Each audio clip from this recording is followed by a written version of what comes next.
Citizen diplomacy may seem to some to be a dry and even academic term, but in my life, my time as a citizen diplomat, it's been anything but. I've been bucked off of wild horses, attacked by vicious nomad dogs, searched for blue poppies at 16,000 feet altitude, and held weeping grandmothers in my arms while they told me about their grandsons and granddaughters who had been arrested by the Chinese for demonstrating against the occupation and were now in prison and being tortured. The general definition of citizen diplomacy is when an individual or a group goes out into the world to make a difference. Oftentimes this happens when their own governments have been unwilling to proceed or lacked the will or the resources. I'm not the first person to be doing this by far. There's thousands of people out in the world all the time coming up with their own projects that they think are interesting for them and that they hope will make a difference in the world. Doctors Without Borders, Rotary International, Habitat for Humanity are stellar examples. People ask me a lot, so well, how did you get into this? How did you ever decide to go to the other side of the world and come up with these projects? I think one of the ways that you can head toward this is to be open to synchronicity, open to serendipity, open to messages from the universe. For me, it happened when I was actually living on an island in the Napa River, and I woke up one morning and I was reciting Om Mani Padme Om, Om Mani Padme Om, Om Mani Padme Om. I thought, what in the world is that? And slowly as I woke up, I realized, oh, it's a prayer, but I knew it was a prayer, but I didn't know what culture it was associated with, and I had no idea what it meant. Later on that day, I was reading a Western novel, and apropos of absolutely nothing, someone in the novel said to one of the other characters, oh yes, the Tibetan Buddhist prayer, Om Mani Padme Om. It's like, oh, well, that's interesting. That's a little bit of the puzzle. A couple days later, I was in a store in Berkeley, and I saw a basket of rings on the counter, and they had beautiful characters on them, and I thought, I want one of those rings. I said to the shopkeeper, what does that say? He said, oh, it's the Tibetan Buddhist mantra, Om Mani Padme Om. Basically, it means the jewel in the heart of the lotus. And in Tibetan Buddhism, it means that compassion is the heart of everything. It wasn't too long after that it was my birthday. I came back to my art studio, came back to my office, and on the message machine were messages from people saying, hey, Di, did you know that you and the Dalai Lama have the same birthday? Well, I didn't know that the Dalai Lama and I had the same birthday, but I knew that was a good thing. And at that point, I really didn't know very much at all about the Dalai Lama or the Tibetans. I knew that he was a charismatic leader that seemed to be beyond moral reproach and was traveling the world speaking out for his people, but that's about all I knew. That same day, on my birthday, a friend called me up and said, wow, listen to this. My brother is in a group of Tibetan Buddhist practitioners in San Diego, and he's going on a tour to India, and they're going to have an audience with the Dalai Lama. Well, I'm no fool, so I called him up. I really didn't know him very well. Asked him about the tour. He had me connect to the woman who was organizing it. I called her. She said there was one place left. I sent off my check that night. So I sent off my check to go on a tour to India, a country I had never thought about visiting for a nanosecond in my entire life. But all things seem to be leading in that direction. We arrived in Delhi, spent 14 hours heading north to Dharamsala, the seat of the Tibetan exile government, the home of the Dalai Lama, and the largest Tibetan refugee community, right at the foot of the Himalayas. My compatriots on the tour, my new friends, being the Buddhist practitioners they were, immediately went off to get profound teachings from high lamas. I wasn't Buddhist, and I really, at that point in my life, didn't have much of a spiritual inclination at all. So I went in another direction. I was interested in what was happening with the politics in the town. I was interested in how a group of Tibetan refugees keeps their society and their culture alive living in another country. So I quickly made my way down the hill to the complex where the Tibetan exile government offices were. While I was there, I met with the heads of the departments of health and environment and education, and they told me that 2/3 of the money that runs their whole refugee situation came from donations all over the world. Well, I had been a nonprofit consultant for many decades, and I had helped people write project plans and segue those into funding proposals. So I was really interested in what their proposals looked like. They showed me their proposals and expressed their concerns that in a lot of ways they really didn't know what they were doing at that point in time. This brings us really to point number 2 on the path to citizen diplomacy for me, which is believe in what your skills are and look for opportunities to use them.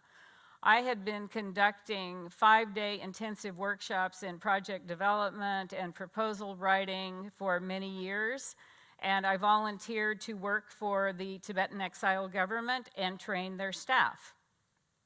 I moved to Dharamsala from Napa and began doing the workshops. Actually, in the very first year, there were a couple people from Napa who also was citizen diplomats, volunteered their time, paid their way there, and worked with me. One is Felix Bedoya from Mental Health Services. Another is Rebecca Scott at Napa Valley College. So in those trainings, trained over 300 staff of the Tibetan government, about another 100 people from Tibetan nonprofits, trained about 100 people from Indian nonprofits, and those proposals over many years generated millions of dollars in funds for needed projects. Some of those projects ranged from keeping elephants out of the crops by putting up electric fencing around whole villages. Others had to do with building orphanages for children who had escaped from Tibet without their parents, leprosy treatment for Tibetans and Indians, and lots of projects were written to help the people who were back on the Tibetan plateau, people who were still living under Chinese occupation and needed help with medicine and nutrition and projects that had to do with agriculture. So this kind of led to another part of the story on citizen diplomacy and another point, which is to be open to your vision and your passion. Be flexible. Be ready to follow where your vision and passion lead you. One of my visions and passions is always having a home that I love wherever I am. So in 1999, I had this home built in Dharamsala, and I designed and started digging into gardens. I always loved to have a wonderful garden. So I had about an acre of gardens on the hillside, and it was in those gardens that I met Sonam Yangchen. Sonam Yangchen came to work for me as a gardener. She had been a yak herder in Tibet and had escaped about 5 years before. She started talking to me about her family in Tibet. She wondered if I could ever go to Tibet and see her family for her because she didn't think she would ever see them again. She would never be able to go back. I was excited by the possibility that I might be able to go and connect Sonam with her family. Once I started thinking that way and Sonam started talking about it to people, I had scores of people coming down the hillside to my house saying, "Are you going to Tibet? I heard you might go to Tibet. If you go, will you go to see my mother? Will you see my father? Will you see my grandparents? Will you take photos for me? Will you take blessed pills blessed by the Dalai Lama? Will you take pictures of me? Will you take letters?" This was one of the visits in the first year. Visiting the mother of Lobsang Gyudmed, a monk from Gyudmed Monastery. He had escaped from Tibet 16 years before as a child. And as an echo of probably what every child wants their mother to know, please tell my mother that I have been good, that I am a good person, and she can be proud of me. Please tell my family that I have never broken my vows as a monk. I have completed the highest religious studies. they can be glad that I am in India and carrying on my Tibetan Buddhist studies. Another person who came down the hill, who became a dear friend, was Norbu.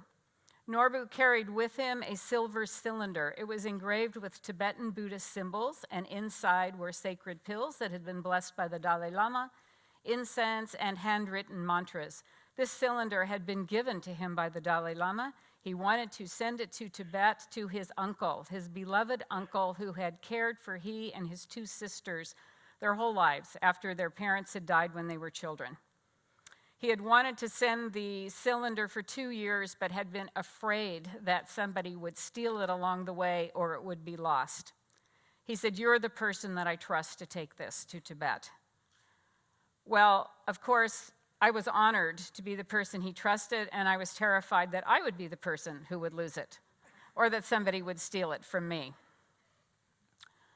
But many months later, I arrived in eastern Tibet. I met Norbu's uncle.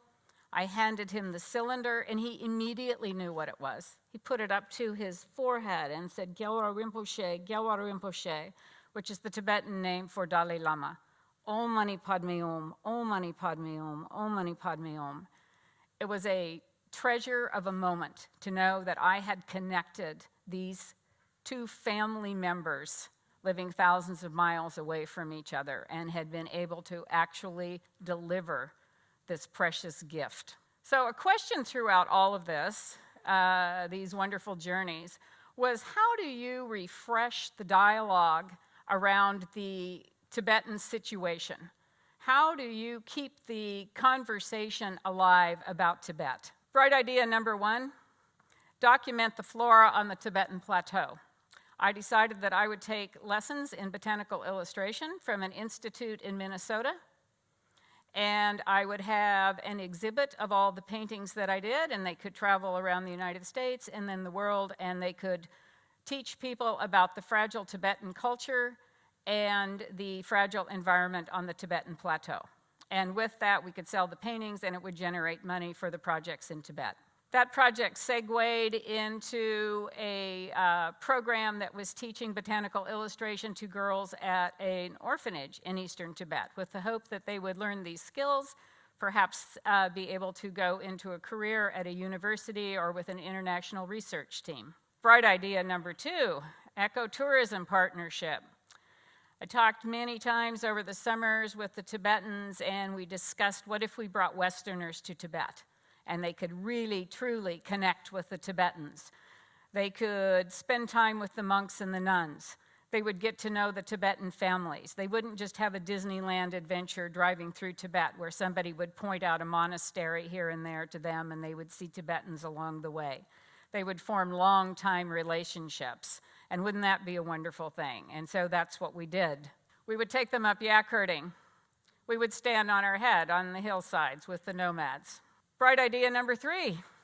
Over all of these years of being in India and being in Tibet, I had so many stories from the Tibetans that I knew, stories that I could remember word for word. I started thinking, what if I wove all those stories together into a novel that was a romance and had mystery and had spies? I had never written anything in fiction in my life. But over 8 years, I spent hundreds and maybe thousands of hours writing a novel that I hoped would be able to tell the Tibetan story in a way that was true to them and generate a whole new audience for understanding the Tibetan situation. One of my biggest concerns was, okay, I write this novel, which I did, but what if they don't think it's true to their story? What if it doesn't feel right to them? So Norbu of the Silver Cylinder, he read the book. Probably one of the greatest gifts to me was Norbu saying, that is my story, that is the Tibetan story. You did capture what life is like in Tibet for us. So throughout all of this, it's been exciting, it's been joyful, and it's also been at times stressful and daunting. So that brings us to our final point. Don't give up, be resilient, keep at it. This map shows all the parts on the map in red in one of the years where the tours were turned back by the Chinese police and military because they weren't allowing foreigners on the Tibetan plateau because they didn't want them seeing demonstrations that were going on. We've slogged our way through blizzards. We've been turned back over and over where bridges have been washed out by torrential rains. We've circumvented landslides, taking hours and days out of our itinerary, but this is what has made it all worth it.